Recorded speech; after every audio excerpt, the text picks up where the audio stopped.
Welcome back. Today we are discussing if the economic recovery is beating all expectations and how our local market is reacting to all of the changes around us. I'm Shannon Ellison with the Walker team of Intero Real Estate, back this week to share the data and the facts as they pertain to real estate at a national and at a local level. So let's start with our local market, as we have recently witnessed a dramatic change between the interest of single-family homes versus condos and townhomes in the last couple of months. So let's start there. Our single-family home inventory has stayed relatively consistent with some fluctuations over the past few weeks, while pending sales continue to climb. The absorption rate has gone from negative 9.6% to negative 17.1%, meaning that available needed inventory has shrunk an additional 8% over the last few weeks, fueling more and more multiple offer scenarios and appreciation in the single-family home market. Condos and townhomes are telling a completely different story these days, as we have discussed previously. The good news is that pending sales have increased 13%, but the active listings have kept pace with a 13% increase as well.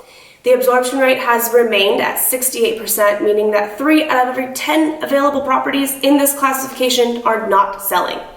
The good news is that it seems to have currently stabilized in the market and even slightly improved after reaching a low of 60% a few weeks ago. The next few weeks with the election looming should be quite interesting, so stay tuned to my updates to see how all of that plays out. So let's switch gears and talk overall economic update. Earlier this year, many economists and market analysts were predicting an apocalyptic financial downturn that would potentially rattle the US economy for years to come. They immediately started to compare it to the Great Depression of a century ago. 6 months later, the economy is still trying to stabilize, but it's evident that the country will not face the total devastation predicted by some. As we continue to battle the pandemic, forecasts are now being revised upward. The Wall Street Journal just reported, the U.S. economy and labor market are recovering from the coronavirus-related downturn more quickly than previously expected. What shape will the recovery take? Economists have historically cast economic recoveries from one of 4 letters: a V shape, a U shape, a W, or an L shape.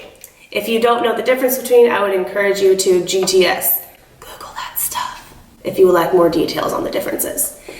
Many experts predicted that this would be a dreaded L-shaped recovery like the 2008 recession that followed the housing market collapse. Fortunately, that does not seem to be the case. The same Wall Street Journal survey we mentioned asked those economists which letter this recovery will most likely resemble, and here are the results. If you've been following my updates, you know that I have been adamantly discussing the Nike swoosh or the V-shaped recovery, as I've closely followed the top economists and what they are predicting.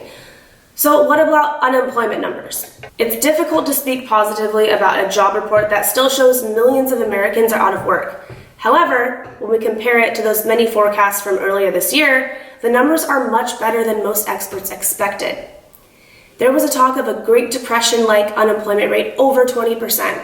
Well, the first report after 2020 shutdown did show a 14.7% unemployment rate. To the surprise of many analysts, that rate has decreased each of the last 3 months and is now in single digits at 8.4%.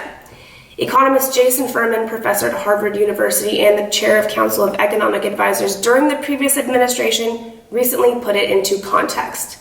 An unemployment rate of 8.4% is much lower than most anyone would have thought just a few months ago. The economists surveyed by the WSJ also forecasted unemployment rates going forward. 2021, 6.3%, 2022, 5.2%, and 2023 down to 4.9%. This table shows how the current unemployment situation compares to the other major disruptions in our economy over time. So the bottom line, the economic recovery still has a long way to go. So far, we're doing much better than most thought would be possible. Remember, months ago, you heard it here first. If you would like advice on how any of this affects your personal housing goals, feel free to reach out to me. I will see you guys next Tuesday.